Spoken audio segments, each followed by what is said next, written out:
સાથે સાથે એમણે એમ કીધું કે મેં પહેલેથી જ કહ્યું હતું કે હું જલ્દી બહાર આવીશ અને હવે હું બહાર આવી ગયો છું।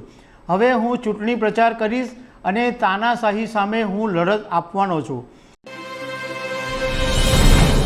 નમસ્કાર દર્શક મિત્રો, અરવિંદ કેજરીવાલ 10 મે શુક્રવારે સાંજે ધરપકડના 50 દિવસ પછી જેલમાંથી હવે બહાર આવી ગયા છે અને એમણે પહેલું નિવેદન પણ આપ્યું છે અને મંદિરે માથું ટેકવવા માટે પણ ગયા છે અને આજથી પ્રચાર પણ શરૂ કરી દીધો છે।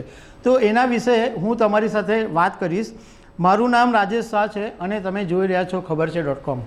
દર્શક મિત્રો, દિલ્હીના શરાબ કૌભાંડ અને એની સાથે જોડાયેલા મની લોન્ડરિંગ કેસની અંદર અરવિંદ કેજરીવાલની ધરપકડ કરવામાં આવી હતી અને પહેલાં 11 દિવસ એમની અટકાયત કરવામાં આવી હતી અને એ પછી એમને તિહાર જેલમાં રાખવામાં આવ્યા હતા।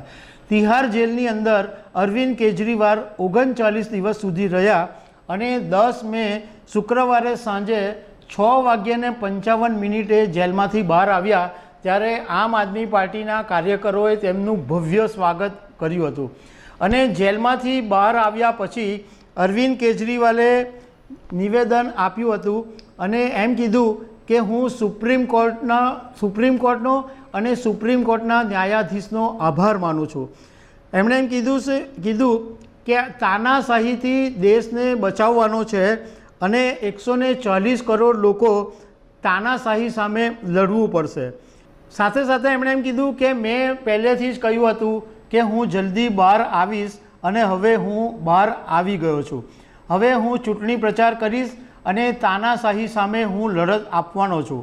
આજે શનિવારે અરવિંદ કેજરીવાલ દિલ્હીના જે કોનોટ પ્લેસ છે ત્યાં હનુમાન મંદિરે અને નવગ્રહ મંદિરે ગયા હતા। એમની સાથે એમના પત્ની સુનીતા કેજરીવાલ પણ હતા। એ પછી અરવિંદ કેજરીવાલ આમ આદમી પાર્ટીના હેડક્વાર્ટરે પહોંચ્યા હતા અને આજે સાંજે મહારોલી કરીને જે વિસ્તાર છે ત્યાં આગળ અરવિંદ કેજરીવાલ મોટી સભા કરવાના છે।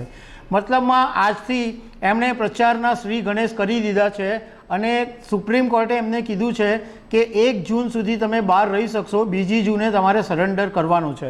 એટલે 1 જૂન સુધી અરવિંદ કેજરીવાલ પ્રચારમાં મંડી પડશે અને એને કારણે ઇન્ડિયા ગઠબંધનને પણ ફાયદો થશે અને આમ આદમી પાર્ટીને પણ ફાયદો થશે કારણ કે આ જે જેલવાસનો કિસ્સો છે એ અરવિંદ કેજરીવાલ બધે સંભળાવતા રહેશે અને એને કારણે દિલ્હી, પંજાબ, હરિયાણા આ બધી જે આમ આદમી પાર્ટીના ઉમેદવારો ઊભા છે એમાં ફાયદો થઈ શકે છે।